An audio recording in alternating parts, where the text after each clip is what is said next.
He finished 33 seconds ahead of the runner-up finisher, and he joins us in studio as a world champion. Come on, show us the medal, my friend. Yeah, it's got some good weight to it here. Yeah, check that out. It's physical and metaphorical weight. Carries a lot of meaning for me. You know, I have such tremendous respect for what you have accomplished in the world of race walking, what you have done for the sport, what you do as a kid sport ambassador. Winning this medal, how much of a toll did it take on your body, especially the last 2 kilometers, because you literally tore your hamstring? Yeah, it was the hardest thing I've ever done, for sure. 2K to go, 33K. I just moved into the lead, so I had only moved into the lead with 4 kilometers left in the race. And with 2 kilometers left to go in the race, my hamstring popped and turned out to be a pretty bad tear. And so finishing that last 10 minutes up was by far the hardest thing I've ever done, but was channeling all that energy from everyone I knew back home that was cheering me on, was with me every step of the way, and powered me to victory. You know, we all have such tremendous pride of our Canadian athletes, and to see you succeed on the world stage. You're also one of the best sportsmen in all sports. We saw what happened in the Olympics, a couple Olympics ago. 10 years old, you set yourself a goal. You really set a goal and you accomplished it. Let's just talk to the young people out there about setting goals, pursuing them. You don't always maybe accomplishment, but it's just the journey to get there. 100%. You know, I'm so lucky to have this gold medal and have achieved that dream I set out for myself when I was 10 years old. But this doesn't define me at all. It's just coming across the line there at the end. Dominic Cerny, a friend from Slovakia, who helped me in March set a world record as I was falling off the pace, and I came by to lap him, and he saw me coming and said, "Come on, Evan, let's go. I'll get you back on pace." And that just speaks to the community that we have in race walking, and I'm so lucky that I also have that community back home in Richmond. The amount of people that spur me on and yell out their windows when I'm training and honk their horns at me.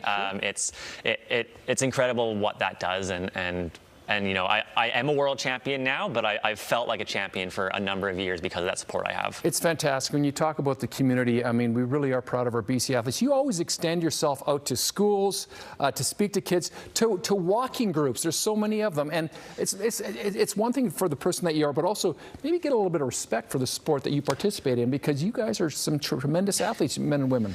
The best thing I've ever done from a respect for race walking perspective is get out there and show people it. Is have people do it and try it. And I try to do every road race I can, BMO Marathon, Vancouver Half, like whatever it is, I try to get out there and just let people see me in action. And that's been incredibly powerful. And getting to schools and always end with a race walking demo. And it, even now, 10 years later, I'll have kids that are grown up, that are adults now, and come up and say, "I remember doing that. That was so hard, but it was so cool, and I learned something new." And it's really cool to have those stories and hear those things. All right, as a 35-year-old, how much gas is left in the tank? Because I know you set a high bar for yourself.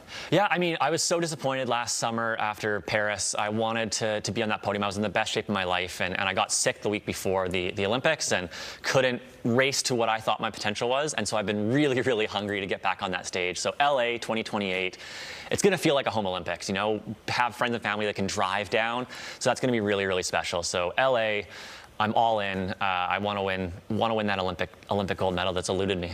Okay, so just to show you what a great guy Evan is, today he's celebrating his 35th birthday, and because you're such a special friend to us here on the Weekend Show, we want to do something special for you. So as you celebrate your 35th birthday, we decided to do something special. So if we could bring it in, we want to sing happy birthday. So happy birthday to you, happy birthday to you, happy birthday to our world champion Evan Dunfee, happy birthday to you. This is amazing. I love cake. So thank you. And you like chocolate cake. I love chocolate. Thank you so much.